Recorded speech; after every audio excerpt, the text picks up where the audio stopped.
Welcome back to... I won! My team won! Let's go! My team won too! Let's go, Raven! I don't want to talk about it. Finally win again! Let's go! I love winning. Winning feels so good. Pain. Well, welcome back to Three Sad Fans, where, hey, sometimes we're happy, but we just can't seem to get that 1 week where everybody's team wins. You know, this week it actually feels like what if you had to guess out of the three teams who would be happy, who would be sad at the beginning of the week, the beginning of the year, this seems about right. Right? Packers win, yeah, this is kind of expected. Ravens win, yeah, that's kind of expected. Panthers lose, yeah. It'd be like that. It's like that. That's like the standard for every week, and if it doesn't follow that script, then something happened, you know? Oh, for sure. So Absolutely. all we're doing is going by the script right now, I guess. But let's do some quick shout-outs before we get talking about some games. The first shout-out I want to give is the current playoff picture, which means nothing because it's week 8. But if the playoffs were to start today, on the AFC side, we've got the Colts as the 1 seed. They've been playing well. Some surprises here where, like, the Patriots are 2, the Broncos are 3, He doesn't have the hat. the Steelers are 4. He's going to get the hat. And then on the NFC side, although these are kind of repeating teams, we see the Rams and the Niners in there a lot. We'll see the Seahawks every once in a while, the Lions, the Packers, the Eagles. The Packers are number 1, and that feels pretty good. I mean, it's just for now, and it was last week as well, but we'll see continue moving forward. Here's hoping. He's got the hat. He's got it. Bro goes 5 miles to find a hat that was 2 minutes away from him. Like, Oopsies. Here, if you could just transfer your fandom from being a Panthers fan to a Colts fan, we could be 3 happy fans most weeks. Welcome to Three Sad Fans, where a Packers fan, a Ravens fan, and a Colts fan reveal how little they know about football. There you go. That's the spirit. Although let's not get too down about the Panthers, because not only are they still 500, matter of fact, they're still technically in the playoff hunt. Right? Oh yeah. So They're not gonna win many more games. I'll tell you that much. We've got the NFC playoff picture here, where Green Bay currently sitting at 5-1-1. I knew that tie would come in handy, even though it probably would have been better if it was a win, and they really shouldn't have lost to the Browns. But I digress. But then you look at the wild card here. We actually have 3 teams from the NFC West, which is just wild, because at this time last year it was 3 teams from the NFC North, and so it's weird to see the NFC West being such a dominant force this year. But it could also just have to do with their schedule. They are playing a lot of the bad AFC teams. But who is that in the hunt at 4-4? That's a 500 record. You're not even a losing football team. I am coping hard. That's why I should. Listen, the Niners are on a downtrend right now. They're 5-3. If the Panthers win and the Niners lose, then guess who's in the wild card? The Niners. Yeah, probably. But look, you're still in the hunt. All you got to do is beat Green Bay next week.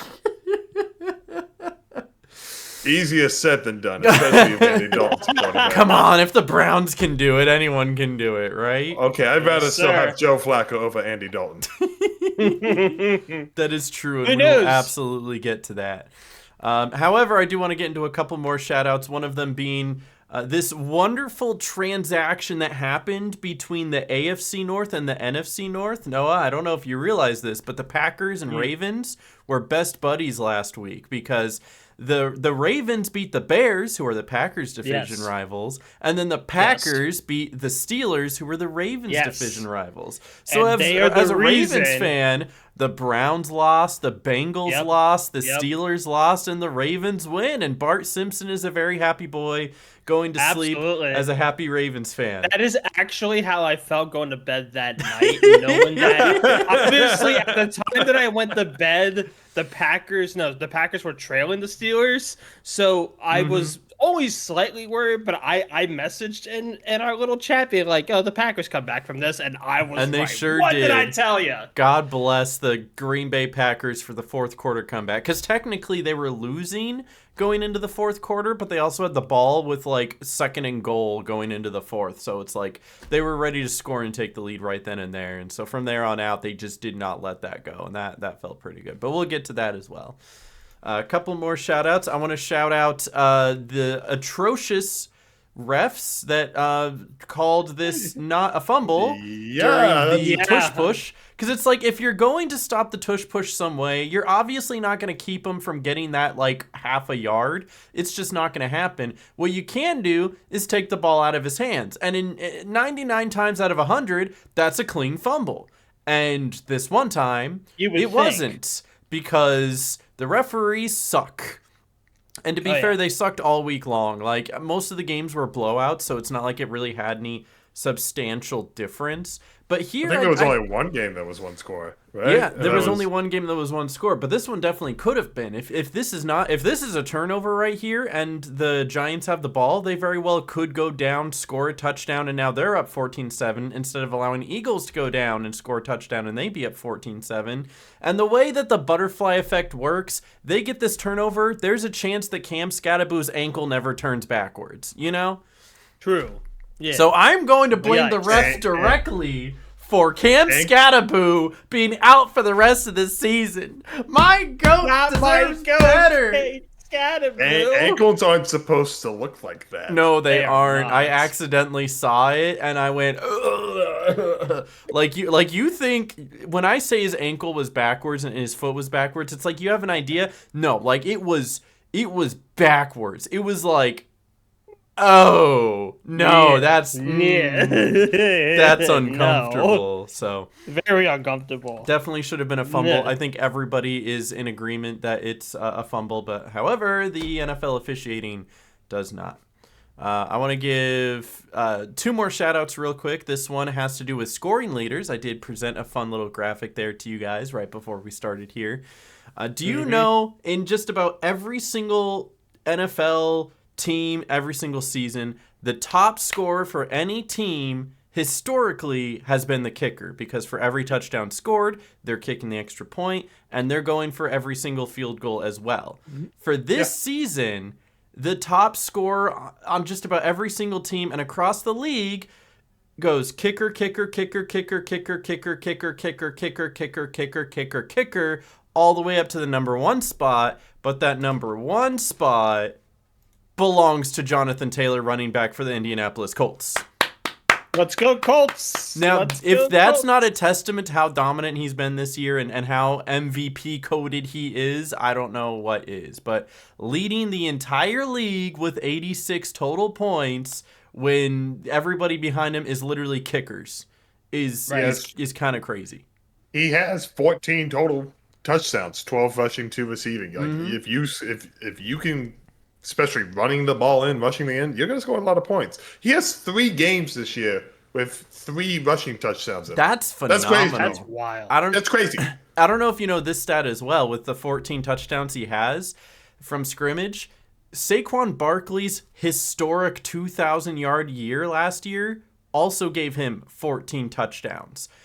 Jonathan Taylor has as many touchdowns through week 8, not even halfway through the season, as Saquon Barkley had all of last year.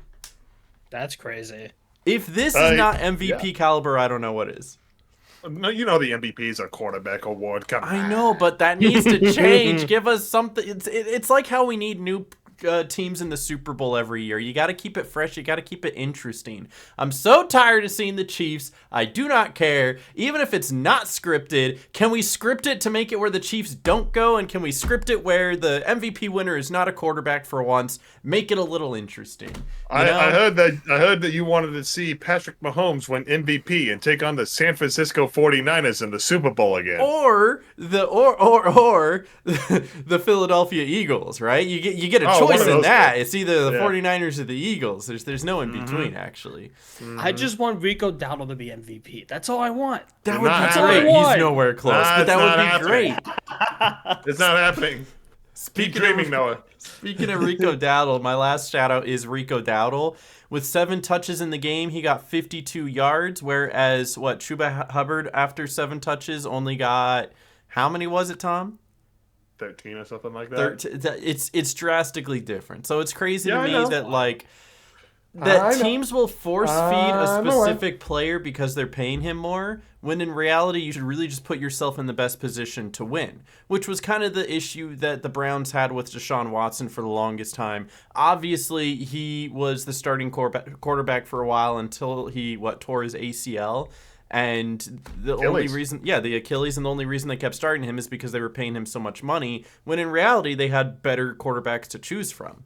Why they gave him so much money in the first place, I have no idea, but that's a whole nother conversation for a whole nother time. We don't have to worry about him for the rest of the year because thank God he's still hurt. I mean, I don't wish anyone to be hurt, but if anyone was gonna be hurt, it's gonna be him. All right, I don't need to see no Deshaun Watson. Give me more Jameis Winston. I don't know if that's any better. I like Jameis Winston. He's a funny guy. I don't know if he's a better football player, but he's a funny guy. And there he is, riding the bench as the third string in New York, behind Russell Wilson. That's a testament. This shows how bad you are if you're behind Russell Wilson. Which is too bad, because Russell Wilson inherently isn't a bad quarterback. He's just been in the league for too long and got to a point where he is no longer slinging it the way he used to be, because he really was MVP caliber, Hall of Fame even, winning a Super Bowl, going to another one at his time in Seattle, part of the Legion of Boom. No one was throwing it like Russ was back then, except for, Peyton Manning and Aaron Rodgers and Tom Brady. But you know what I mean? Like, he really was considered one of those elites. And so just to see what he is now, literally getting booed off the field is kind of insane. Happens to all great athletes. Speaking of booed off the field, Tom, you want to talk about... Who wants to talk about the Panthers here? No one does. Remember, guys, I'm a Colts fan now. Yeah, let's go Colts. Yeah, he's a Colts fan. Talk about the Colts game then. Jonathan Taylor, my goal, 153 yards and 12 carries, 2 rushing touchdowns. Love to see it. No, okay. All right. Panthers game was awful. The end. That's it. The end. That's all the notes. Seriously, I think everyone wrote the game off as soon as they saw Bryce Young wasn't going to play, and that was pretty much it. Andy Dalton is definitely showing us why he is a backup in year 15. He is not the same quarterback that he was in Cincinnati. 37 now? That was the most awful thing, too. It was on the announcer on the call on Dalton's first fumble. Right, he's scrambling out of the pocket. He goes something like, Dalton, 37 years old, loses the ball. Like, oh, no. That would have been funny in context to hear that, because we were not listening to that game when we were watching. I wasn't either. I was just so. He was the one streaming, and he wasn't listening to it. I was so dreadful to watch. You know how sometimes when. After a punt or something, the camera crew will zoom in, will go up and show the quarterback as they're coming on the field to be like getting you hyped up. Well, every time they did that and they showed Andy Dalton, I wasn't like, oh boy, yeah, here comes Andy Dalton. Here's the attempt. I was just like, oh no, as I would slide in my chair, going down, being defeated. I was like, not Andy Dalton, no. And although Andy Dalton put up a very mediocre performance, he actually had more. Mediocre? That was awful. He actually put up more passing yards than Josh Allen. He didn't. Well, Josh Allen didn't have to throw the ball. No, he didn't. James Cook was really the star of the game. James Cook ran for 200 yards. And he was also on Noah's bench in fantasy. He was on my bench. I was so pissed. As soon as I realized he was on my bench, I was like, no. You want to... I'm changing that right now while I'm thinking about it. Screw this. Yeah, you set your fantasy lineup this week. Who you got? Who you putting? All right. I have Josh Jacobs and James Cook the third on my thing. I put Josh Jacobs, Rachaad I think, White. is a good pick actually. Oh yeah. Because listen, the Panthers Packers are defense playing. just gave up 200 yards to one player. It's the same defense, you know. There's a good chance here. All right, I'm gonna ask. This is my question. Do I start Jared Goff going against Minnesota while in Detroit, or do I start Josh Allen going against Kansas City in Buffalo? No, Jared Goff. I was thinking. I already put Jared Goff. According to Yahoo Fantasy, though, they think Josh Allen's gonna get more points, but I'm like, nah. I've seen Jared Goff sling it at home. He's definitely got this. So, yep. I mean, look at Josh Allen's numbers. What is this? It's pitiful. Yeah, literally.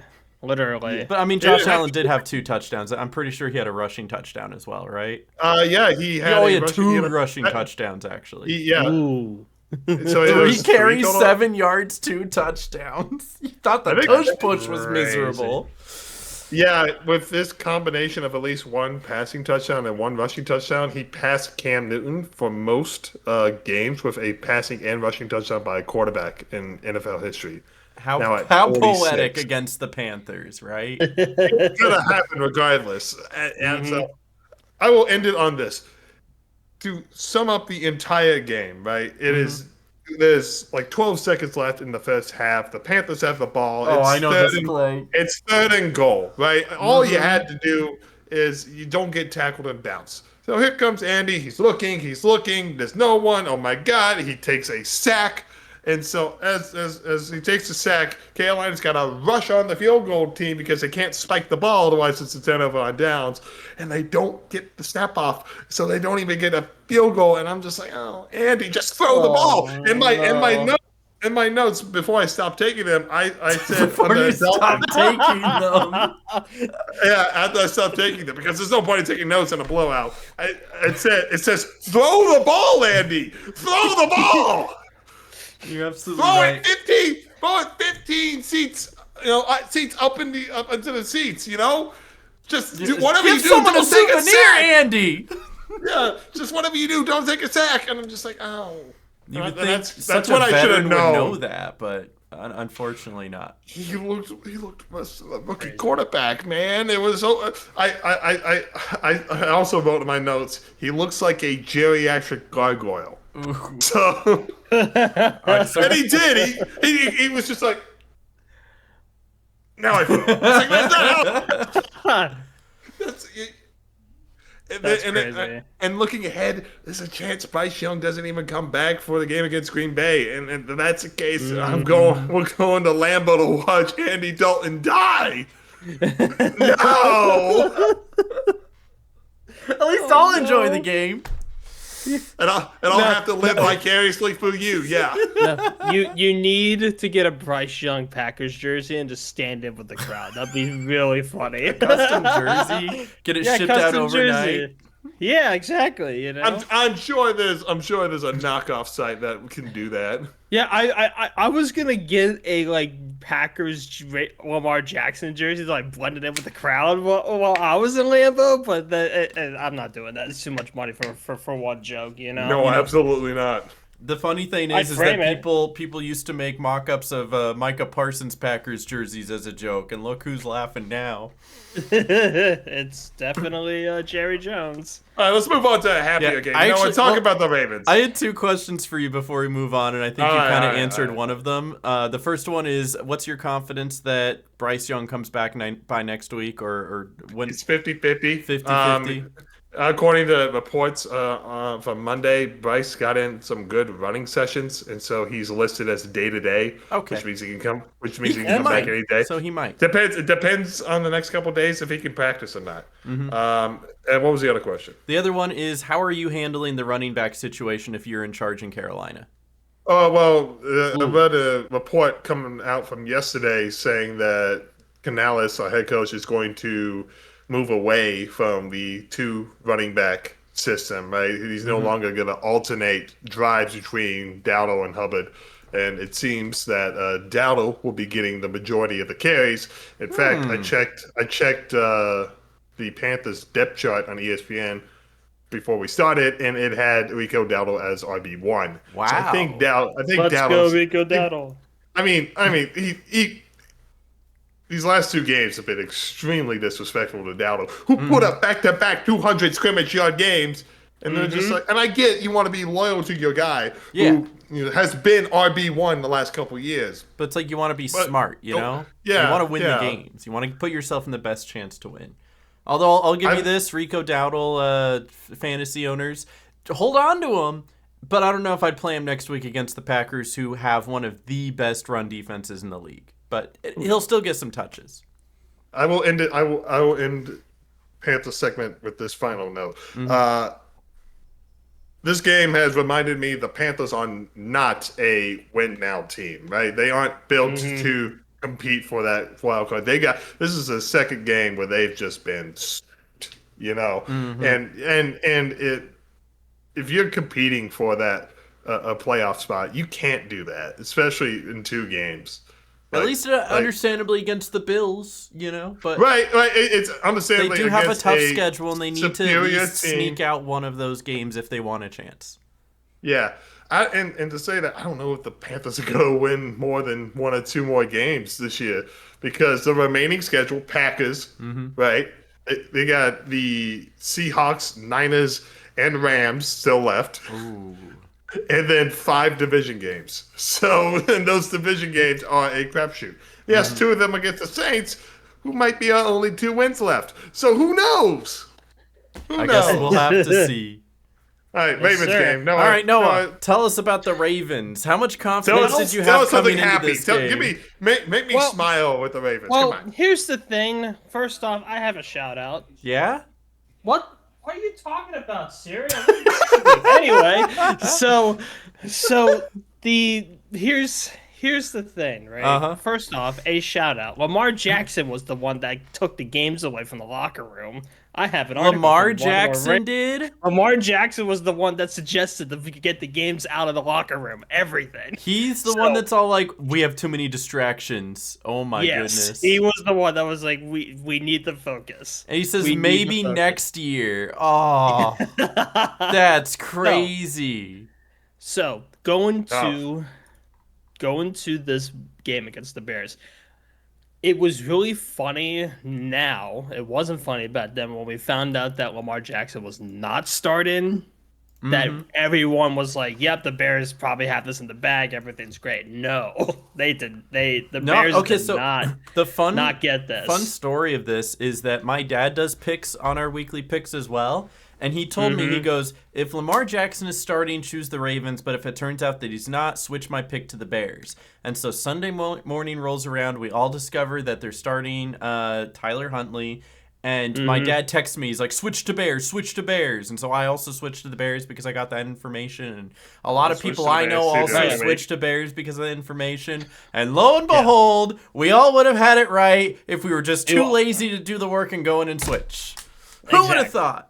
Maybe the Vegas bet makers know something about favoring the Ravens there and knew that people saw that the Bears weren't favored and they thought, ooh, this is a good chance to make a lot of money. How many bets do you think were put on the Bears last week because they thought that was going to be an easy shoo-in just to figure out that it wasn't? That's a great question, and I wouldn't know. This is why you never trust the Bears. Never trust the Bears. Yeah. Go on, Noah. Tell me about what happened.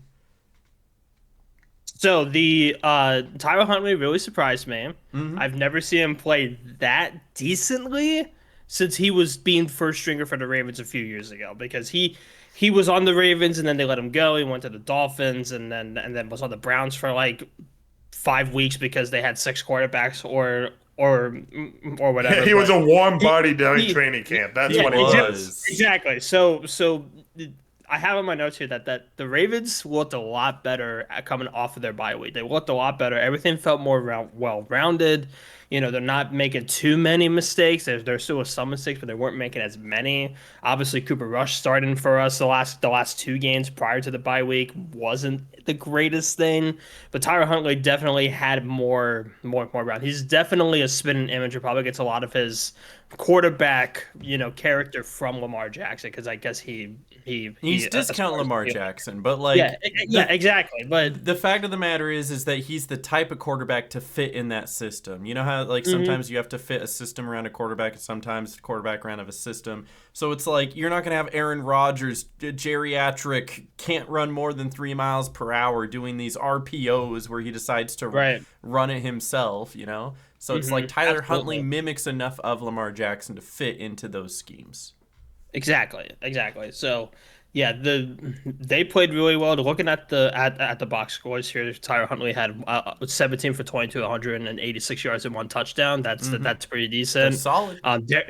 Derrick Henry finally getting some yardage in from his runs. He did touchdowns. And 2 touchdowns. Yes, 2 touchdowns. I was happy about that. 21 carries, 71 yards, 2 touchdowns. That was great. Safe Flowers was looking really good out there. Keaton Mitchell got some good plays out there. Who's the guy that got the touchdown later in the game? I think Charlie Kukua got a touchdown near the end of the game after their interception from the Browns, or sorry, from the Bears. So they looked really good. I think the Ravens looked really good. And I had said in prior weeks that the Ravens needed to get their momentum going. Otherwise, the morale of the team is going to be going downhill, and they're probably not going to make it to the playoffs. Well, this was the game that they they needed to win.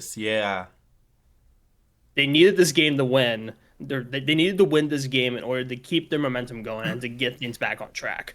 And even without Lamar Jackson starting, they did pretty damn well at that, and I will give them credit for that. There was one weird play during that where it looked like the ball should have been turned over to the Ravens, but they called it incomplete. I believe that's what happened, but it didn't matter. I'm writing that at the fourth quarter with 5 minutes and 6 seconds left on the clock. It might not matter, and it didn't matter because the Bears couldn't score anything. Mm-hmm. No, the Bears couldn't do some Hail Mary sort of thing and just get up there. They play the Dolphins on Thursday night. Yep. This Thursday. I am praying to God that's going to be a shootout for the Ravens, and they'll win that one. Blowout, a blowout, yeah. But and so I'm hoping that game is good, but we'll see. The Dolphins are also 2-6. I don't think they're as well rounded of a team as the Ravens are right now. Mm-hmm. But we'll see what happens. But I'm happy to see that their momentum is a lot better, and it made me put this jersey on at the end of the game because I didn't wear it for bad because I was afraid I was going to get some bad mojo over to M&T Bank Stadium. Oh, you're a true football fan now then. Yes, exactly. This is their first game since I believe the Chiefs game that they're playing away. So they played like 4 games in a row in M&T Bank Stadium, which is crazy to me. So we'll see how they perform in Miami, and I'm looking forward to watching or to witnessing that game later because I will not stay up for the entire game. That's not happening. So the first away game since September 28th. They spent the entire month of October at home. Mm-hmm. Mm-hmm. Including almost the entire month. Well, I guess not the entire month. But 29 days at home. Mm-hmm. Mm-hmm. And you know what this specific game did? It did 2 things. So, number one, it shook up the AFC North, where now people are actually favoring the Baltimore Ravens to win the North, which is crazy because they're still 2-5. They are above the Browns now. They've moved up a slot. But being 2-5 and now being like the favor to win the North because everybody else lost, and now you're only a couple games behind while still getting to play most of your 2 games behind while playing most of your division rivals later in the season. They have a real chance of actually taking the North, and even though they're number 3. A lot of people think they're going to. So I think that's kind of wild. And the second thing that this game did is it sowed so much doubt in Bears fans. The amount of people that are Bears fans that are now like, Caleb Williams is not our guy, can't throw a touchdown, only throwing interceptions, this team is chalked, we're losing to the Lamar Jackson-less Ravens. It is such a beautiful thing to witness as a Packers fan, watching all of these Chicago fans just suddenly doom and gloom about their team after one loss, even though they still have a winning record. Oh, it's amazing. The Ravens, yes, the Ravens were the ones to break the Bears win streak. They were going on a four win streak up until Sunday afternoon, and that's a beautiful thing. It's great, but yeah, I'm looking forward to see how the Ravens pick up this momentum going forward. If they win the rest of their games for the rest of the season, that'll be a miracle. I doubt it, but I don't know if they take every single game from the rest of the season, but they definitely take a lot. I know we looked at this a little bit last week, but I just want to take a quick look again. So their upcoming games are the Dolphins, the Vikings, the Browns, the Jets, the Bengals, and the Steelers. And then I'm just happy that the Ravens are not giving the Jets their first win. Like, yay. I don't have to worry about that when they played the Jets. The Bengals did that for us. That's fantastic. I sweated that one out last week. That's for sure. But yeah, they're gonna have a tough game against the Vikings, I think, even though Carson Wentz is out and hopefully they're playing. I don't even know. The Vikings just seem so defeated on the inside. They actually have like a losing record now. But I want you to just quick fire off the top of your head. Don't think too much about it. Just tell me win or loss. Ravens Dolphins, win or loss? Win, definitely. Ravens Vikings, win or loss? I see a win, but it's probably gonna be a close game. Browns, Ravens Browns. That one I believe will be a win. Jets, I think will win that one. Bengals, if we lose, I'll be very sad. Bengals would be close. I feel like the Bengals would get that one. They might try to sneak something out. Between the two Bengals, do you think you split so you win one, lose one?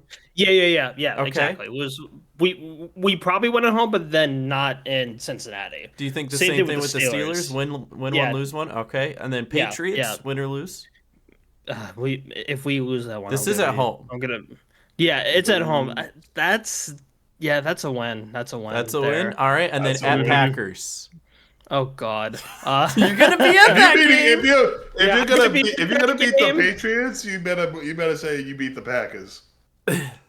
It's possible. We might win that one. I mean, the Packers is at Lambeau. The Patriots will be in Baltimore. In Baltimore, yes. So just say you win out. Come on.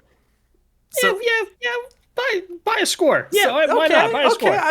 I like the confidence. So if anything, maybe in the worst case scenario, you're looking at maybe 3 losses, which makes them end at 11-8. But in the best case scenario, 11-8. Sorry, 10 game schedule. What the heck? 10-7. I know how to do math. I added 1 to each of them. So because they're at 5 now. I guess 3 losses would be 9-8. 9-8. There we go. We got that. More. They're probably shooting for 10-7. At best, probably shooting for 10-7. Yeah. At best, really hoping for 11-6. So they still absolutely have a chance here, and there's no reason to give up on them yet. Absolutely, their momentum is good right now. Hopefully, they keep it. So we'll see what happens. All right, then we've got the Sunday night game to get into, and this one was truly a treat. This was the game that a lot of people were talking about for a while. We got the Packers that went into Pittsburgh to take on the Steelers, and there was a lot of narrative behind this. You know, Aaron Rodgers going up against his old team. Can he beat all 32 teams? Is it a revenge game? Blah, blah, blah, blah, blah. I'm just happy that the Packers showed up and played, and it took them a little while to do that. They did have a little bit of a lead in the first quarter going up 7-3, but then after that they went cold, going 3 and out, missed a field goal, was able to pull something right at the end of the half, try to kick a field goal at the end there, missed that one as well. So with 2 missed field goals and being down 16-7 going into the half, it felt kind of shaky. Coming into the second half, the Steelers started with the ball, but they were able to hold them at least. Packers came down, they scored a touchdown, which made the game finally feel a little bit more at hand. And then going into the fourth quarter, actually it's not even 3 touchdowns. It was 2 touchdowns, a 2-point conversion, and 2 made field goals to bring them up to 35 total points. Can I just say that Tucker Kraft had a night. Like, oh my goodness, the disrespect National this man Tight gets. Ends Day? National Tight Ends Day. Tucker Kraft wasn't even on like the promotional imagery. National Tucker Kraft Day. There you gotta go. Be more specific. It ended up being. It definitely wasn't George Kittle, that's for sure. It definitely wasn't, no. But let's go Tucker Kraft, 7 receptions, 143 yards, 2 touchdowns. Jordan Love putting up 360 and 3 touchdowns with 20 completions in a row. Can I do just a mini game with you guys real quick? Because this is something I didn't share with you guys. I want to see if you guys know. So 20 completions in a row ties Brett Favre, not for like technically the franchise record, because I think an even older QB did that, but it at least ties Brett Favre for most completions by a Packer in modern history. The NFL record, though, for most consecutive completions is 25, and it's held by 4 different quarterbacks. Can you guys name any of them?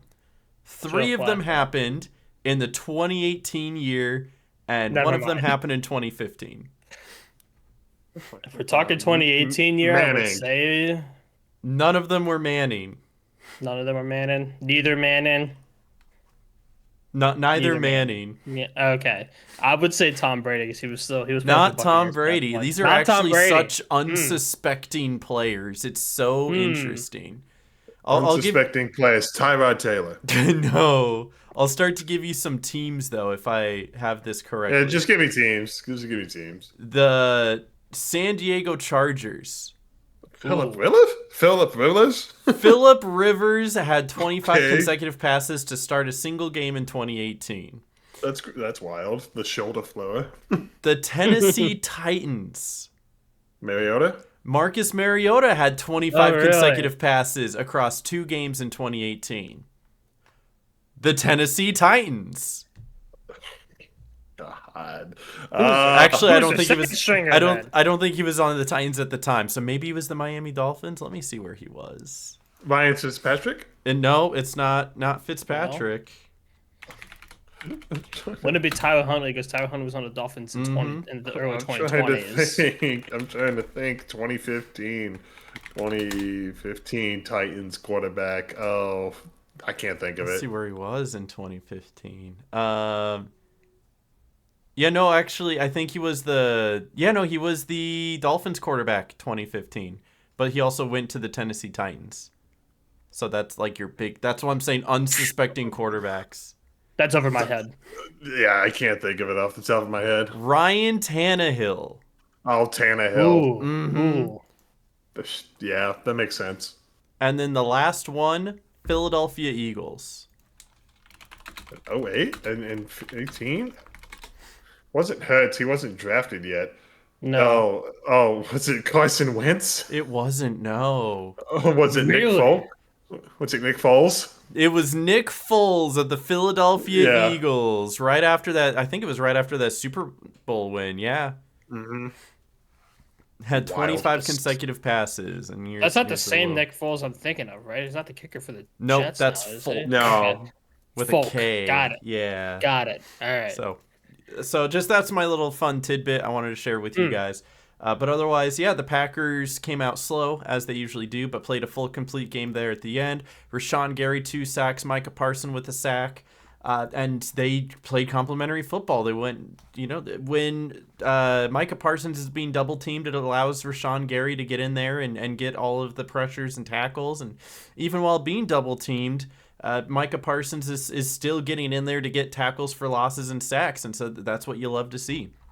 The one thing I will point out to this game was, once again, the officiating was terrible on both sides. I don't care which team you were cheering for. Fact of the matter is that there was a very blatant offsides by the Packers. Micah Parsons very well jumped the line when the ball was hiked. Rodgers thought he had a big play, chucked it downfield. What are you doing with your little...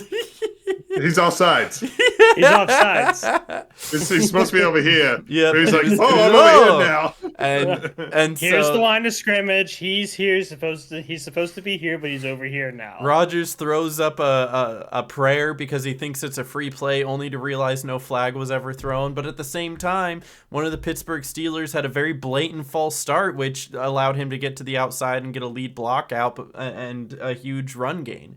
So it's like the officiating was just terrible on both sides, So that's that's just something that seems to be a common occurrence in the NFL, especially when it comes to what was, I guess, Aaron Rodgers' brilliant play where he was about to get sacked and he just threw the football at the ground, which everyone was like, it's a fumble. But no, his running back was blocking in the area, and so he threw it at his feet, and therefore it's an incomplete pass. And although the way the rules not written, intentional grounding, it's not intentional grounding because his receiver was in the area, even though he was blocking and not looking at the ball. So it has to do with the way that the rule's written, and there needs to be some sort of intent for the ball to be caught, or at least to throw it towards a receiver that has the intent to catch it, because that receiver had no intention of catching the ball whatsoever. He was about to be sacked. He threw the ball down, and now it's 2nd and 10 instead of 2nd and 18, you know?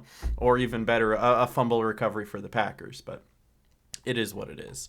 I don't really have too much else in my notes other than that. It was just a good team win, and hopefully they carry this over. So I think this is a good statement for the Packers, actually putting up 35 points for once instead of 27. And it's got a lot of people questioning the Steelers now, who a lot of people wanted in the top 10 for the past few weeks, but now have lost 2 in a row. They went from 4-1 to 4-3, and maybe aren't the team that everyone thought they were. So leave it to the Green Bay Packers to have a good statement win, just to give the team they beat a slightly lesser record, and now everyone's all like, the Packers can only beat bad teams, you know, when in reality they're beating a lot of teams who have or had winning records. So there you go. Just coping. Shout out my Packers. Hopefully they keep the trend going. Any other notable games in the NFL that you guys came across? Can we talk about how a lot of these games were sort of blowouts, and we were completely wrong? We were completely wrong, especially, I'm not sure how well the podcast did it in our pigskin pickups, but me personally, I was wrong. We went 10-3. As a podcast, we went 10-3, yeah. Did we choose the Ravens as a podcast? No. Dang. Who did we choose? Got that. We got the Ravens wrong. We got the Jets wrong. We got the Texans wrong. That's the 3 games we got. We chose the Dolphins? Why did we choose the Dolphins? Vibes. Why did we choose the Dolphins? Are you kidding me? I don't remember that. We chose the Dolphins. When? That's crazy. That is wild. Yeah. What? But yeah, there were a lot of these games where just like. Oh wait, no, we got that wrong. Excuse me. Okay. We got Dolphins wrong. We got Texans wrong. We got Jets wrong. Actually, no, we didn't change our pick for the Ravens because no, we didn't change it. We never changed it, so we got that right. Yeah, so we got it right. Oopsie. Let's go! I told you someone was gonna forget. We sure did. So we got Dolphins wrong. I think the podcast had a better pick'ems than any of us individually did throughout the week. But my individual was 8-5. It was horrible. Mm-hmm. Like mine was probably about the same. Yeah, a lot of these were just like we didn't expect the Dolphins to be good. We didn't expect the Jets to be good, or the Texans to be like way ahead in the very beginning of their game against the 49ers. I picked the Giants off vibes, but like we didn't expect the Jets to win by a point. Like what happened? You know, it was Bengals, Joe Flacco, you'll go. My go, Joe Flacco. It's the Bengals defense because they put up 38. They just gave up 39, and that's. They had a 15-point lead in the fourth quarter. You usually win a lot of games if you're up by 15. But honestly, I think Justin Fields needed that. I think he was like a step away from pure depression. Justin Fields was the backup, but then what was it? Tyrod Taylor. Tyrod Taylor got hurt during the week, so he couldn't start. And Justin Fields got his revenge game, I guess, because he got put as second stringer. But anyway. So it's weird that the Jets game was actually the one good game. Other than that, everything else was... Speaking of that, Justin Fields' depression, he actually came out in like a press interview and said that during the week, he was actually on the floor of his closet crying just because of all the hardship the season's brought to him. So he actually broke down, because of how hard. And that's real, like these it's are real. people. I mean, we're looking at stats and numbers and names, but these are people, man. They have thoughts and feelings too, and stuff like this gets them. It's kind of. I mean, I wouldn't say it's exactly similar, but it's kind of similar to like with the Browns, where Myles Garrett has a career day. He gets 5 sacks on Drake May, plays his heart out, and then they still get blown out by 19 points. Something like that. Did you see that when they came back to commercial or whatever, they put out the graphic of him having the 5 sacks franchise record? It's just him slamming his helmet on the bench. He's so mad. Yeah, and in the post conference, he said, I would trade the performance if we could just get a win. He's like, it's not even about me. I just want the team to win. And so like these are people with feelings. They put their heart out there, and sometimes whether it's social media or just the performance of their team, it gets to them. And so it's just a reminder that all these people out on the field, they're people too, even if they don't act like it, DK Metcalf.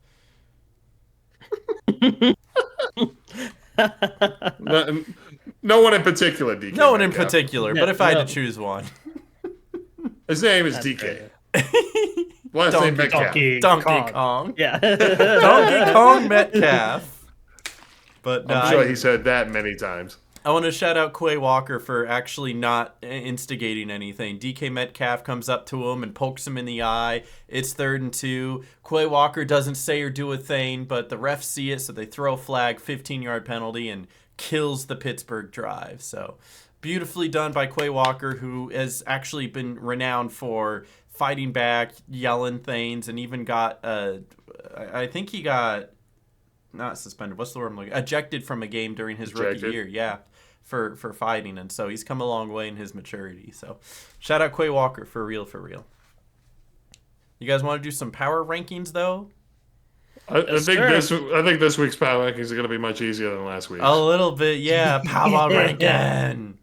Let's go. So we've got that up right now. We've got our 1, 2, 3, 4, 5, and a bonus 6 or whoever else we feel like putting down there. Are we still high on the Colts at number 1? I will gladly put them up there. Yes. I don't care about strength of victory or whatever. They have the best record. They're blowing out the teams they should be blowing out. They're not keeping anything close. And when they do play a good team, they're either losing by a small margin or winning, and that's what you want to see from a good team. Indiana Jones, and of course Jonathan Colts. Taylor, who I believe should be the MVP this year. I mean, they blew out the Titans by 24. Yeah, Colts number 1. So for number 2, the NFL has the Lions, which I find interesting because of the fact that the other teams that they had at 3 and 4 were the Chiefs and the Packers, both of whom beat the Lions. So I might not be so high to put the Lions at number 2 personally, and might put a different team up there. I have 3 options I'm going to pose to you guys, and then you guys can decide which one of those you like the best.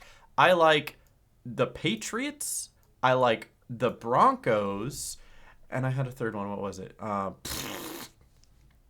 I think the third one is the Bills, but that's up to you guys. What are you guys feeling? I still put Lions at 2. They're on a bye this week, but if they were to play the Packers or Chiefs again right now, I'd pick Lions. It's interesting. Yeah, that's a fair point. In my desperate attempt at the beginning of the podcast to make a top 5, I put the Bills at number 2. You put the Bills at number 2. I put the Bills at number 2. With respect to the Panthers just getting shut out. Respect? What respect was there in that game, Noah?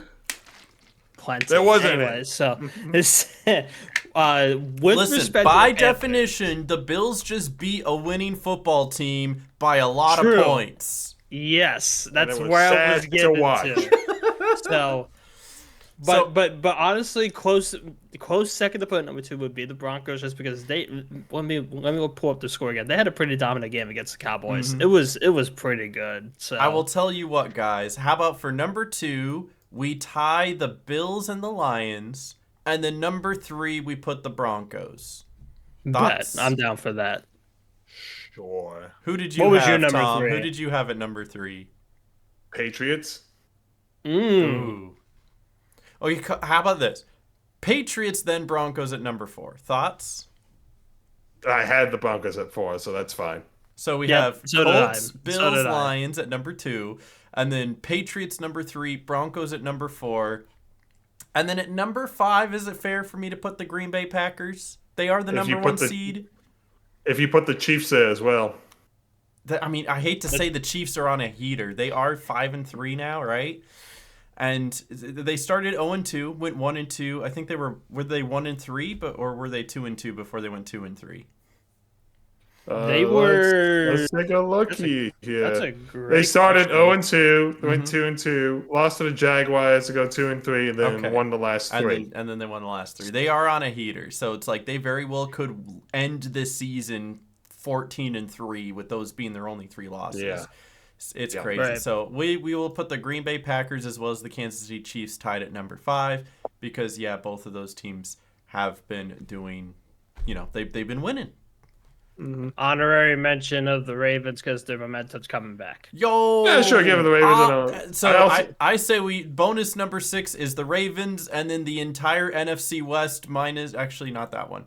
I'll put the Seahawks and the Rams because both of those are still good teams. I wouldn't put the Niners there. Yeah, I didn't put the Niners. I thought about it and went, no, never mind. Nah. We might. Don't put them in yet, but we might also have to keep an eye on the Eagles because they have won 2 straight. Yeah, true. That is true. They have a bye week this week, and then the next game is in Lambeau, so that'll be interesting. That will be interesting. So here's the thing: the Eagles can sit lowly here at our bonus as well, but if they lose to the Packers, they only prove that they don't belong on this list. But yeah, we'll see in 2 weeks. We'll see in 2 weeks. That's our list. We'll see in 2 weeks. It's like it started easy and then it got very convoluted because there's like 6 teams that belong at number 5. But I feel really confident about the top 4 here, which I guess technically is the top 5 with the Colts, Bills, Lions, Patriots, and Broncos. They've been winning games. They've been doing what they need to do to win games. They have the records to back it up, and they're even beating each other. The Patriots beat the Bills, and the Colts just look good. They just look good.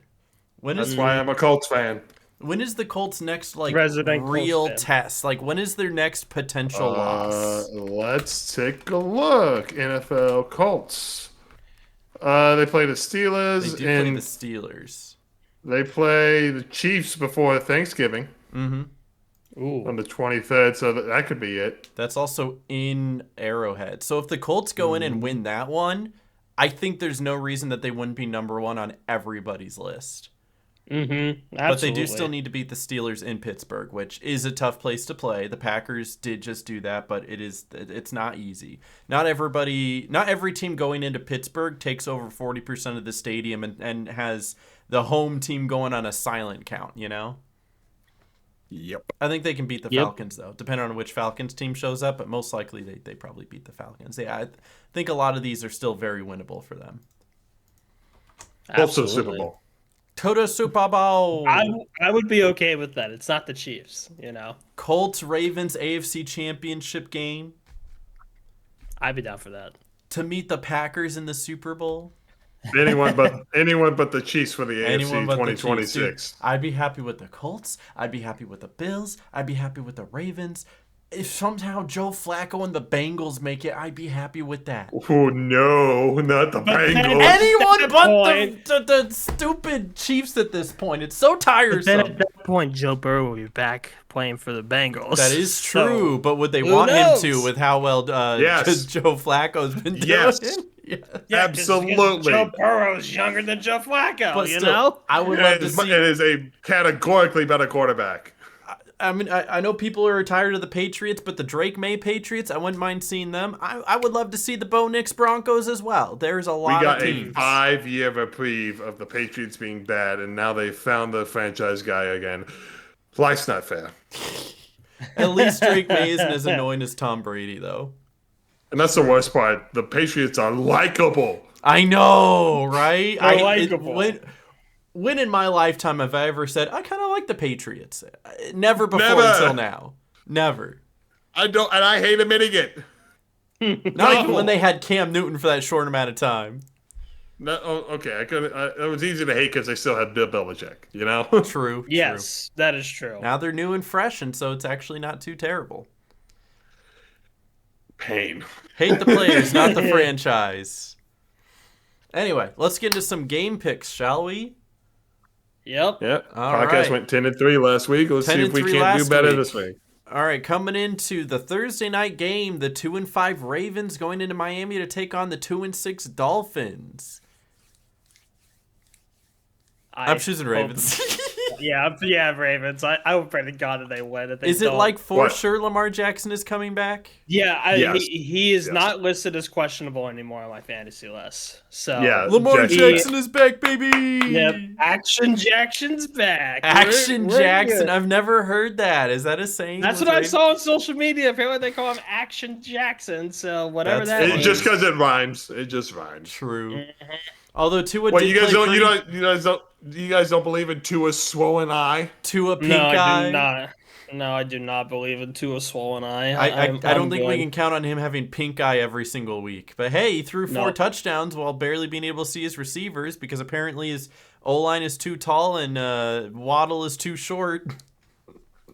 That's a Bryce Young problem. Get your own problem. Get your own Bryce Young. Thank God Jordan Love is 6'4". All right, then we're going into the Sunday games. We got the Chicago Bears going into Cincinnati to take on the Bengals. You can't trust either of these teams to win. You really can't. That's the funny thing. But I have to pick against the Bears as a Packers fan because it's funny. Also, Joe Flacco's my GOAT. I love Joe Flacco. I picked the Bengals. There's no doubt in my mind. Did you pick the Bears, Tom? I haven't picked either of these teams. I don't want to. So we've got 2 for the Bengals and 1 abstain. All right, Bengals. Where's the tie? Where's the tie option? Where's it? Click in the middle, right there. All right, Bengals it is. Then we've got the Minnesota Vikings going into Detroit to take on the Lions. It's no Carson Wentz. I mean, he is finally out for the season. Also, come on, Kirk Herbstreit. Look, that was an awful call. It's like because he's Carson Wentz battered, bruised, clearly hurt. He was playing the last 2 weeks hurt, like 2.5. Yeah, he had a torn labrum or something. Mm-hmm. And he's just all like, "Look at this guy crying on the sideline, blah blah blah blah blah." Right? Like it's so easy to say from a commentator booth, but like these are people too, and when you're in that much pain and you're trying to give your all, not only is that physical pain, it's a little emotional too. I've seen plenty of guys who get like season-ending injuries who begin crying right there on the sideline because they know they can no longer give their all for their team. It's real. Let them feel emotions. It's normal. I'm tired of this men can't feel anything agenda that I don't know. You've heard it before. It's propaganda I'm not falling for. Yeah. But Detroit. Needless to say, I picked. Even if JJ McCarthy comes back, I'm still picking the Lions. I'm also picking the Lions. Yep. All right, Detroit Lions it is. Then we've got America's Game of the Week, baby. Let's go. It's not, but the Carolina Panthers traveling to Green Bay to take on the Packers. This 4% is too nice. It's too yeah. Come on, the Panthers are a winning football team. They're 4-4. That's not winning. That's not winning. By definition, that's not a winning team. It is a 500 team. It's a 500 team, right? Yeah. For the Panthers, it really depends. Is Bryce Young back? Because if they trot out Andy Dalton again, it's just going to be the same again. Yep. Do you think Micah Parsons will have 4 sacks in the first half? and we will get reports of Andy Dalton being dead on the field. So. Yes. If it's any consolation, because I looked it up, since we're going to be going there, if you guys don't know, Tom and myself are going to be attending that game. Allegedly, it will be raining that day. Even better. 52 degrees and rain. Oh, great. I'll bring a poncho. A little cold, a little windy, a little rainy. I've got Packers. I've also got Packers. Yeah. Do you think if Bryce Young comes out and plays, how much more of a percentage do you think the Carolina Panthers have? It goes from this to this. I would say maybe an extra 10-15%. Yeah. That's about it. I mean, and also, I mean, we'll see if what Dowell can do as RB1, right? Because I don't think, again, like I said, I don't think Canales is going to be splitting up, the running back duties drive by drive now. I think Dowell's going to get most of the carries. So, yeah, because again, against the Packers, who don't have a notoriously bad run defense, it's going to be tough to run against them. But in the future, when they play the Saints, the Falcons, the Saints again, the Seahawks even, right? Like, there are teams here you can run against, and I think he'll shine in those games. I just don't think this is one of them. I think the Panthers will play with a little more grit to show, hey, again, this last game isn't who we are, right? We want to get back at it, but yeah, I still got Packers. I'd love the Packers to win, but because I know Carolina's your team and we'll be there watching in person, I wouldn't even be upset to see them do well, As long as the Packers, like, if the Packers lose a close game, I think I can accept that, One of us will have to live vicariously through the other, depending on who wins. Anyway, next game up, the LA Chargers taking on the Tennessee Titans. Chargers, yep, easy, sorry. Then we've got the Atlanta Falcons going into New England to take on the Patriots. The Falcons are, dare I say, even more of a wild card than the Panthers are, and that's saying something. Yeah, no, I agree. Yeah, who's going to show up that day against the Patriots, Is it the Falcons, or is it the mysterious doppelganger Falcons who don't know how to play football? Smooth. Actually, I'd argue the doppelganger Falcons are the ones that do know how to play football, and if the legit Falcons show up, they lose. I don't think, regardless of who shows up, I think the May to Booty connection is pretty strong. So I'm going Patriots. Patriots, it is. I picked the Falcons for this one. Okay, but that's your spicy take. Picking off of vibes. He's got weird. I am picking off of vibes. This man's got weird vibes. Well, team is how coming. do you feel about the original vibes pick next week, huh? I guess. I don't know. No. What? After the Scatterboo injury. We'll see it. We'll get to the Giants. We'll get there, which is now. It's the next one. I didn't. We're gonna get it right now. San Francisco 49ers against the Giants. Scatterboo's out. Niners got this one. There's no doubt. Scatterboo's out for the whole year. My vibe pick is going to be the Falcons this week. He's got a different vibe this week, I have a different vibe. Yes. And even though the 49ers are still beat up to hell, I think that the 49ers are the better team here. But the Giants could surprise us. That's why the spread's as close as it is. But, yeah, I'm going to take the Niners. Niners it is. Then we've got probably one of the actual games of the week, at least the one that's probably going to be on all of the... It's definitely interesting. It's definitely interesting. It's going to be the one that's on all the TV channels. We got the Indianapolis Colts going into Pittsburgh to take on the Steelers. The Colts are favored, but the Steelers are at home. So, I'm going Indiana Jones, baby. I mean, I don't see any reason why Jonathan Taylor doesn't continue what he's been doing this season. I think he'll have another couple touchdowns. I think Daniel Jones will be effective. I got Colts. Too. I think this could be a shootout, though. I think that a lot of points could go up on this one. So we'll have to see. It'll be the Colts have been putting up numbers. They've been just all the games. All the games have words. Have been all the games have words. Yeah. All the games have words. Yeah, they've been shootouts, right? The game against the Broncos, 29-28. Game against the Titans, 41-20. 27-20 against the Rams. 31-27 against the Cardinals. 38-24 against the Chargers. There have been points scored in all these Colts games, right? So I agree with you. I think the Steelers will put up a lot of points. I think the Colts are just going to put up more. I was going to say, this is going to be the one I was going to watch on my second screen until I remembered I'm actually going to be at the Packer game and therefore cannot watch this game. No, cannot. That's all right. This might be the game I'll get on my local station that when I stream it to like the 3 other people that joined the call that day, I'll be like... I might just leave my computer up streaming whatever game is on for you guys to watch. Although at some point it'll be like, "Are you still there?" And I'll call Carly and be like, "Can you click OK on my computer and then leave it?" All right, and then the other game that I'm going to be missing is the Denver Broncos going into Houston to take on the Texans. Now, I wouldn't count the Texans out, especially since they are favored in this game.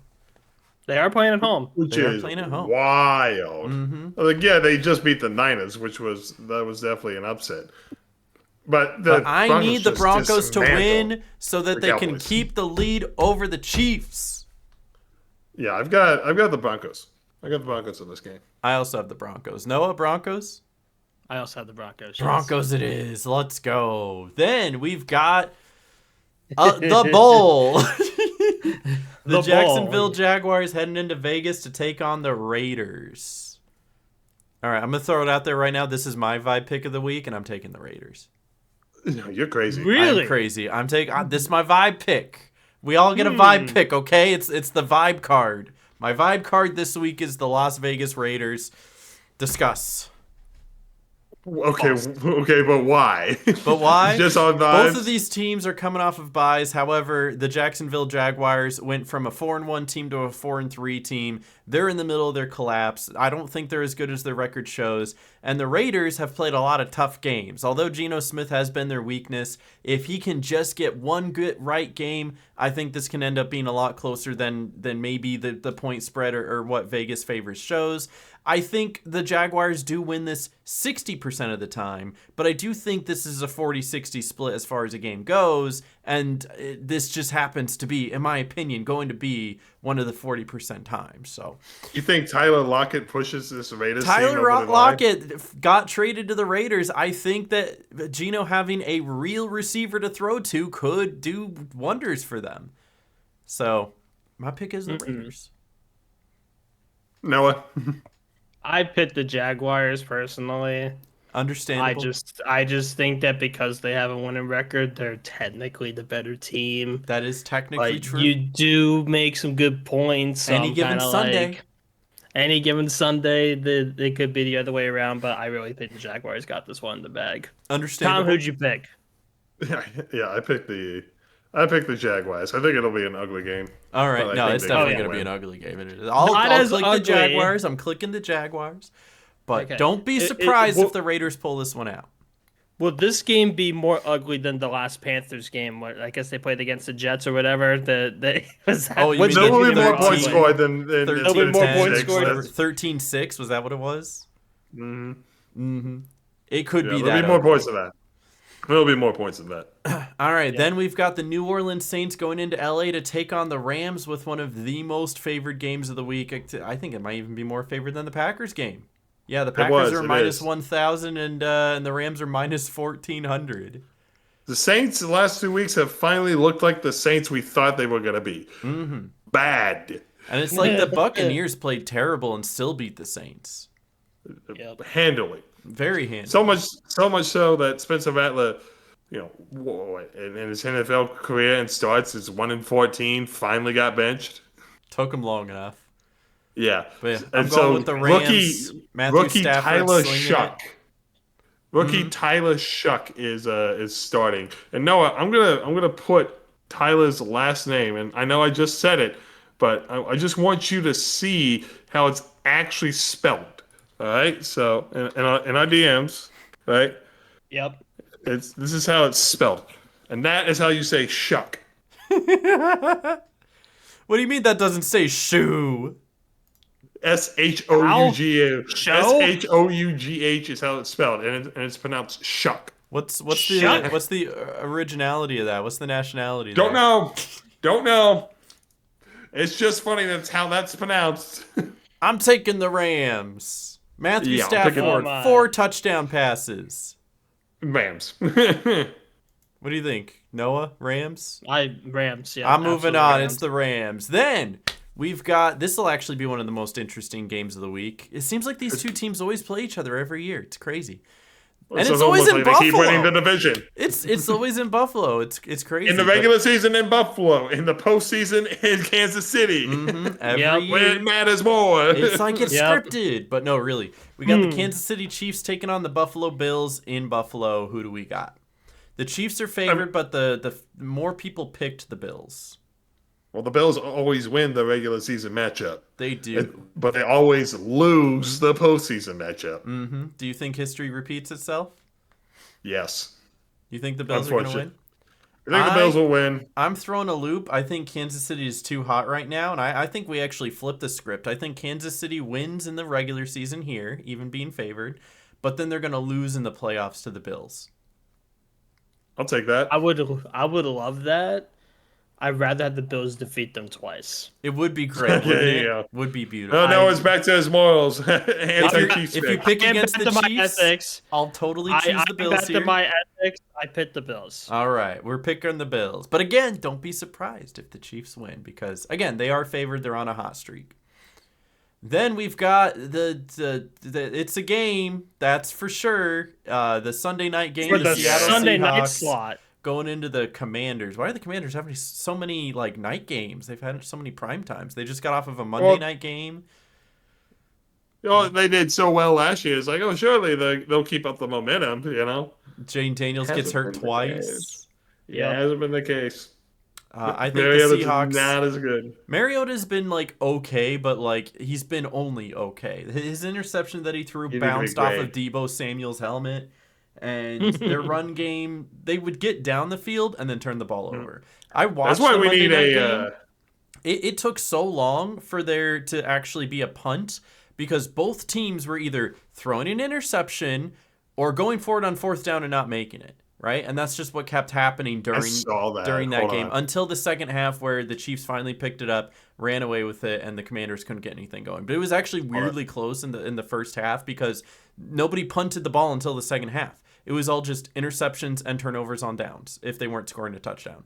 The first 5 possessions of the game ended like this: interception, interception, turnover on downs, interception, turnover on downs. Mm-hmm. Ew. It was not fun to watch. It was gross. That's awful. So I'm going Seattle. That's me. I'm also going Seattle. Sam Darnold to the Super Bowl. Yeah, Sam Jackson Darnold. Smith, whatever his last name is, to the Super Bowl. And then we got the Monday night game, which, man, who's choosing these, man? The Arizona Cardinals going into Dallas to take on the Cowboys. Don't you love predetermined games? Right? Oh, Duty's not out yet, right? Or am I thinking of the wrong team? Battlefield is out. Battlefield's out. Yeah, Kyler Murray's been out. Yeah, and they've got a battle royale now. Yay! Whoa! Yay! Yeah. Even though the Cowboys did just lose, did they? Yeah, they just lost. Yes, they did. 3-1. They lost by 20 points. They lost by 20 to the Broncos. The Broncos are a great team, to be fair. So I still take the Cowboys in this one over the Cardinals, who just have not been showing anything. I would use my bye pick here on the Cardinals, but it's indicative that of all these one-score games that they keep losing, that's just who they are. Mm-hmm. So I'm gonna pick the Cowboys. Cowboys it is. Yep. Type Cowboys answer. What's the tiebreaker? 77. 77. 77. All right, definitely. It's going to be a real shootout. It's going to be a shootout. So those are our picks. Maybe don't follow them if you want to do well. But we did go 10-3. So I mean, hey, you never know, right? Let me check out this group. You know what's funny about the group? Even though the podcast is 17th overall, the number 1 is Carly. My wife is literally number 1. That's crazy. Tied with our friend Tim and Vin. But she knows ball apparently, or she just got really good vibes, I guess. I'm down here tied with my dad. Did we ever showcase Vin's fantasy? No, but that was funny. Vin lost in fantasy. So here's the thing. I was actually in call with Vin while we were watching the Commanders and the Commanders, the other guys, Chiefs game. And he had Patrick Mahomes, and he needed Patrick Mahomes to score an exact amount of points in order to win his week, because he forgot to start a kicker. If he started a kicker, he for sure wins, right? Patrick Mahomes had him just enough points where he was 1 point. I'm not kidding. 1 point, 1 entire point away from winning. He was down by 1. And then on 3rd and 9, Patrick Mahomes throws the ball, gets a completion, and he goes ahead by 0.02. He was at 0.02 right? And then when the Commanders had the ball, if they had the ball and just ran out the clock, then it would have been game over. Vin would have won his fantasy week. But because Mariota throws an interception and Patrick Mahomes gets to trot out on the field and take a knee to win the game, he therefore gets -1 rushing yards, and now Vin loses by 0.0. Is that 8.08 points? 128.76 to 128.84. He lost because Patrick Mahomes took a knee. That's crazy. That is crazy. Super upsetting. Absolutely crazy. Although this all could have been avoided if he remembered to start a kicker, because he no, it looks like he had one there. He has 17 points on his kicker. Yeah, no, he did pretty good. He did also start Pittsburgh's defense, which was just an L. He could have, if he did not start a defense at all, he would have won. He would have won. I think that's hilarious. -3 points is tough. Mm-hmm.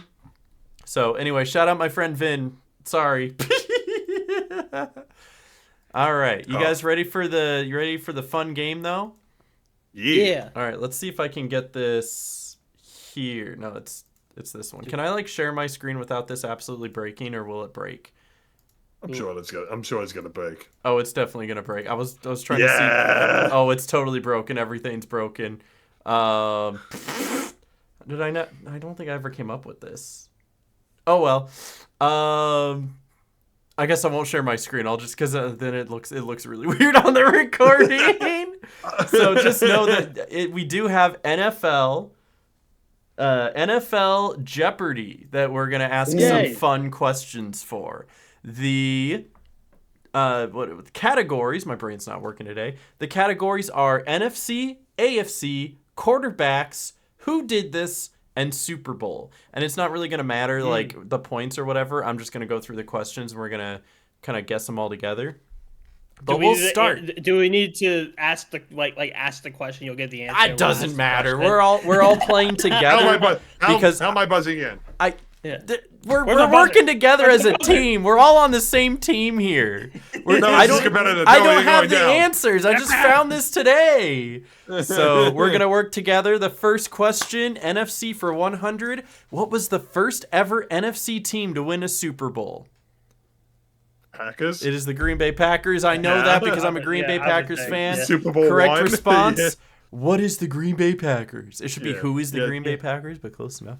Green Bay Packers is correct. Super Bowl 1, right? Yeah. Super Bowl 1. Yeah. NFC for 200. Which NFC team has been around the longest? Who are the Bears? I think it's the Bears because they were It's either the Bears or the Cardinals. Yeah, because it was the Chicago Cardinals. It was the Chicago Cardinals before it became the Arizona Cardinals and the Chicago Bears. But I know it's the Cardinals. You're gonna say Cardinals? What do you think, Noah? Why not the Cowboys? They've not been as long. No, they've not been around as long. Okay. Yeah, Cardinals. Let's say Cardinals. It's either Cardinals or Bears, but cementing in Cardinals.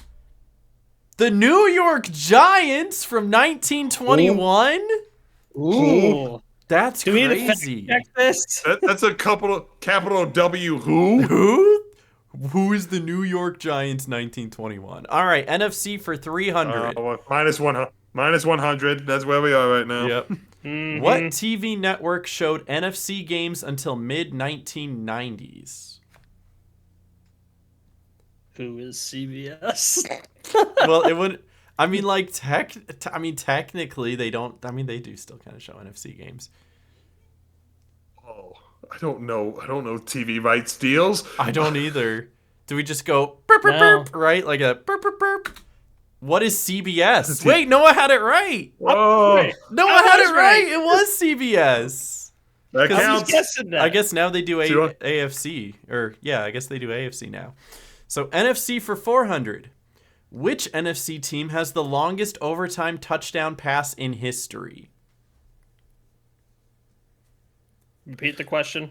Which NFC team has the longest overtime touchdown pass in history? So it's overtime, and they threw a touchdown pass from a really long yardage, 80 yards, 90 yards plus.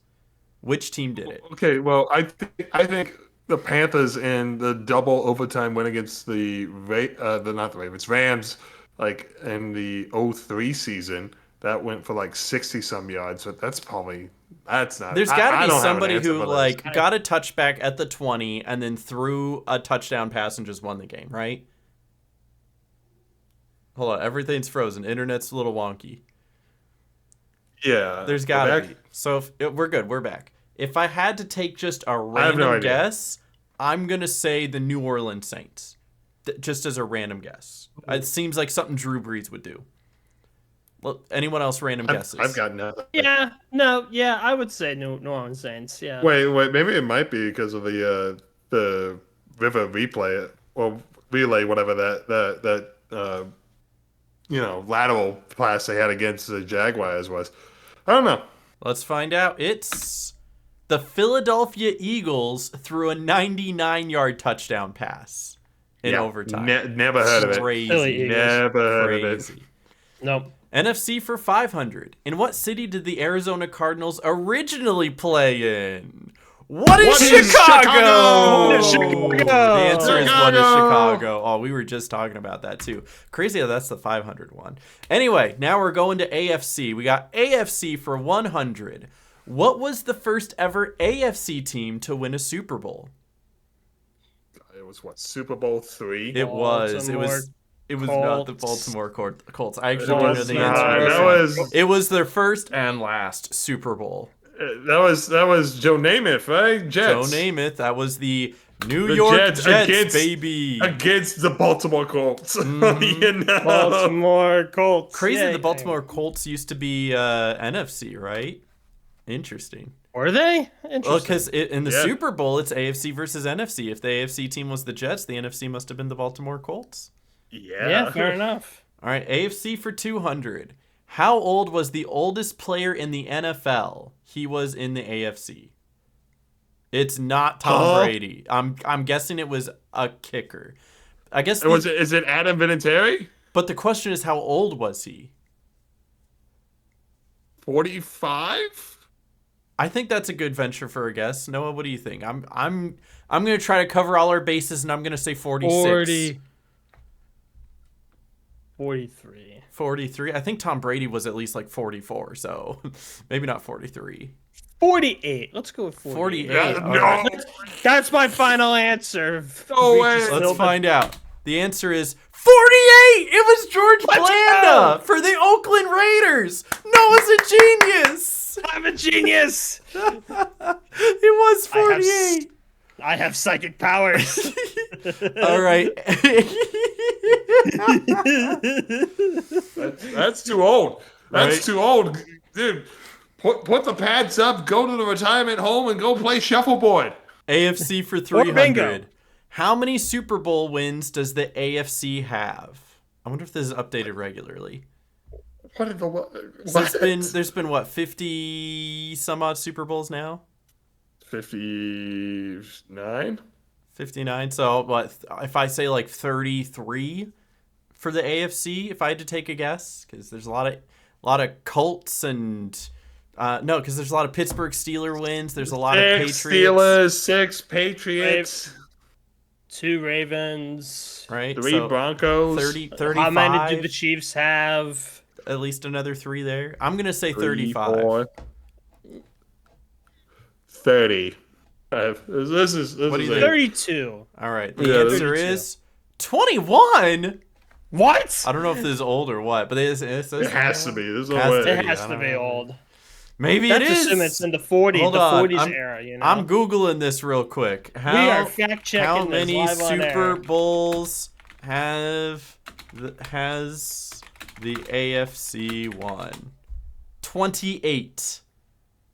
So the this answer is definitely 28. Yeah, so this is a little old. And of those extra 7, 2 of them are the Chiefs. So probably 3 of them at this point. Not a 3-peat though. All right, AFC for 400. What used to be the nickname of the New York Jets? Nickname? I have no idea. I didn't know there were anything before the New York Jets. More they do New Jersey Jets. What is it? The Titans? I'm sorry, what? The Jets used to be the Titans? Since when? They were since 1963. Apparently, Wow. after a new owner bought them and moved to a new stadium. There you Crazy. go. All right, That's AFC for wild. 500. What team did the Kansas City Chiefs start out what team did the Kansas City Chiefs start out in? Maybe it means start out as? What were the Kansas City Chiefs before they were the Chiefs? Well, or where did they start? Because I know they weren't always in Kansas City. I think they were in Dallas before they moved to Kansas City. Like Dallas Chiefs. Like they were always the Chiefs, which is in a different city. Is that what that question is asking? Maybe. I don't know. Let's just go. The answer, it is Dallas. It just says Dallas. So I Ooh. guess what city did the Chiefs start out in? The answer was Dallas. We'll take that as correct. Tom got it. All right. Quarterbacks for 100. Let's blaze through these. Which two quarterbacks have won the most Super Bowls? Oh, Tom Brady is one. Tom Brady's easily one of them. Mm-hmm. And now I'm trying to think. Is it Patrick Peyton? Mahomes? I think it would be Peyton's Patrick got Mahomes, two. but we also have to It's assume that this is Mahomes. old. Peyton? Otherwise, it would be Right. Patrick Mahomes with like 3. Peyton Manning only has 2. Only And has one of them, two? yeah, one of them was with the Colts. One of them was with the Broncos. Yeah. Broncos, yeah. It's definitely Tom Brady, and it's got to be some old guy, right? When did the Cowboys go on their terror? When did the Roethlisberger?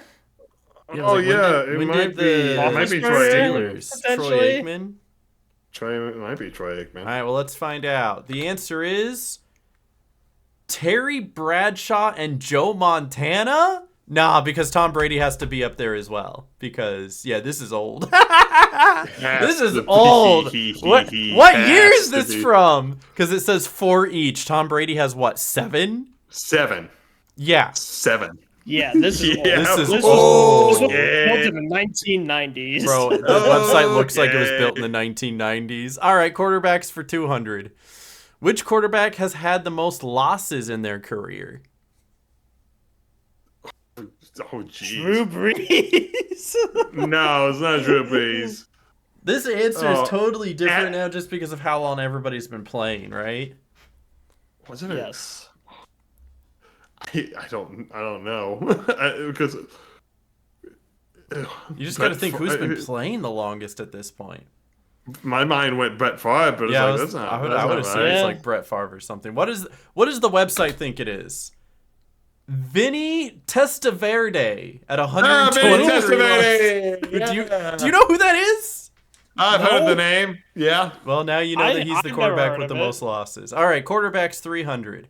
What quarterback has the most interceptions? Brett Favre. Brett Favre, 310. Hallelujah, Brett Favre. Quarterbacks for 400.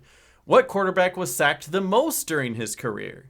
Brett Favre. No. Brett Favre. I would think it's Brett Favre, right? But like, Caleb Williams. Russell Wilson.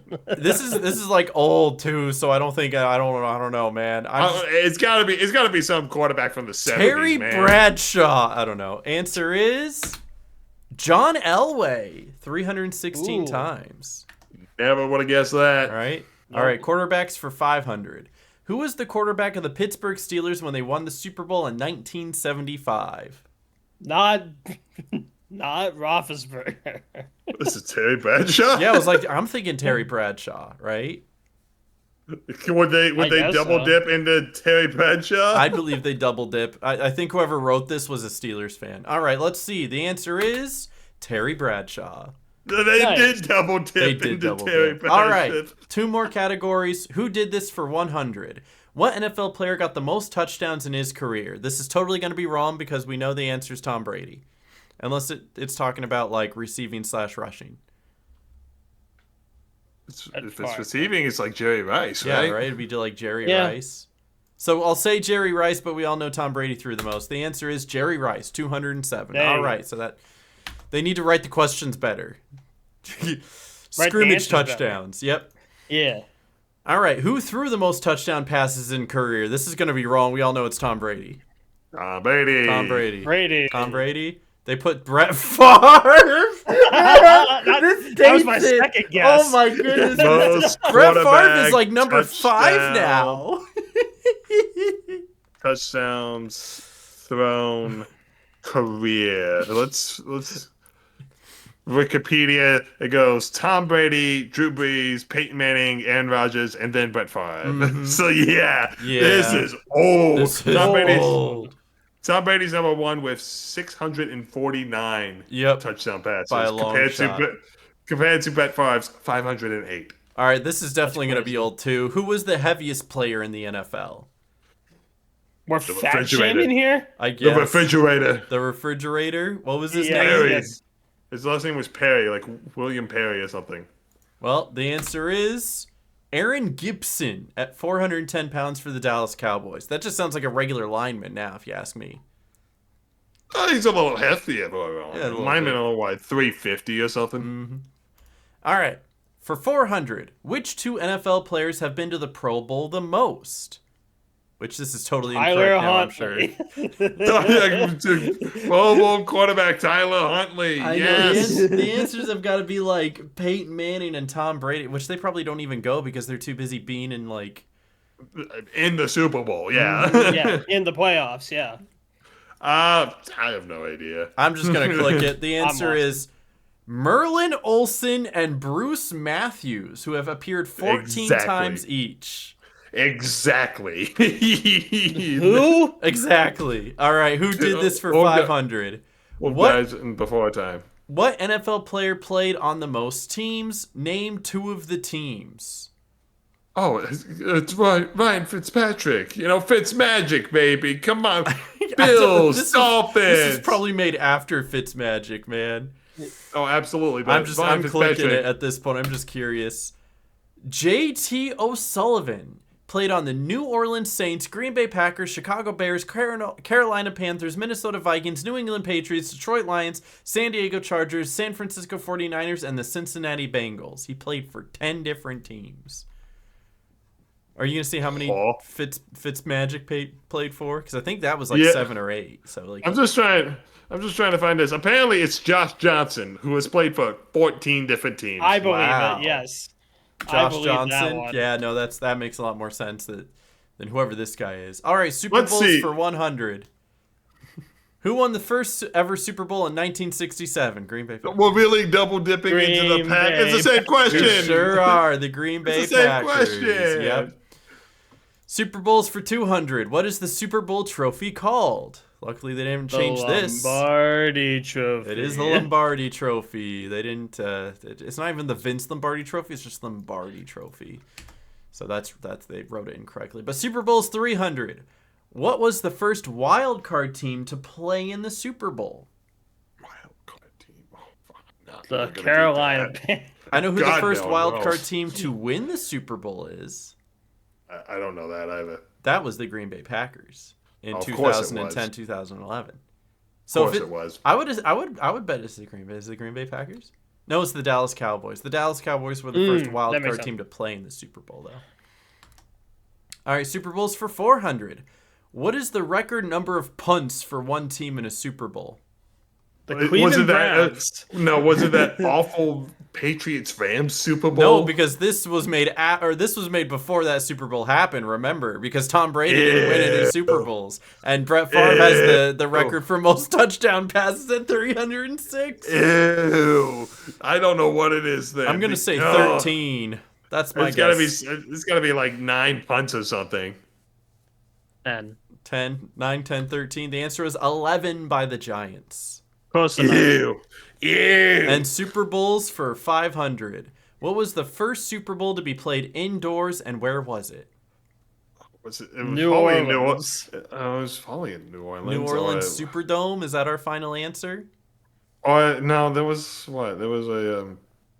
I don't know if any other inside dome. Cowboys maybe had a dome before New Orleans did. Someone had a dome before New Orleans did. I don't know who. All right, let's find out. The answer is the Dallas Cowboys versus the Denver Broncos in the Louisiana Superdome, New Orleans. So I was in New Orleans. Right. And that was actually not too long ago, right? Like that was in the 90s? I would say the dome The New Orleans Dome, it's been around for decades now, so yeah. Yep. But like not and every now team domes have used to have a become dome. standard. Yeah. I did not realize how outdated this website was, but hey, it was fun learning facts from 1996. Facts. Maybe we'll find a more updated one in the future, and that'll be a lot more fun. But it was interesting to see what the answers were. Yes. But anyway, yeah, that's our podcast for this week. Let's go Colts. Does anyone else have anything else they want to add? I'm going to enjoy Lambeau, that's for sure. Oh, I'm going to enjoy Lambeau. We're getting cheese curds, Tom. We're getting cheese Absolutely. curds. Some of the Absolutely. best cheese You're gonna curds get Culver's in the world are at Lambeau Field. I promise you. They're that good. Warm you up on a cold day. I look forward to it. All right. Well, thank you guys for joining. Leave a like if you enjoyed. Leave a comment about what your favorite team is, and if the I was about to say Baltimore Colts. If the Indianapolis Colts are going to the Super Bowl, the thumbs up. What is that, Noah? How is he doing it? Hey, He's Noah, magic. Noah, hit him with the double thumb. No. I have a better one. Whoa! That's crazy. All right. Thank you guys for watching. We'll see you guys next week. See ya. Bye. See ya.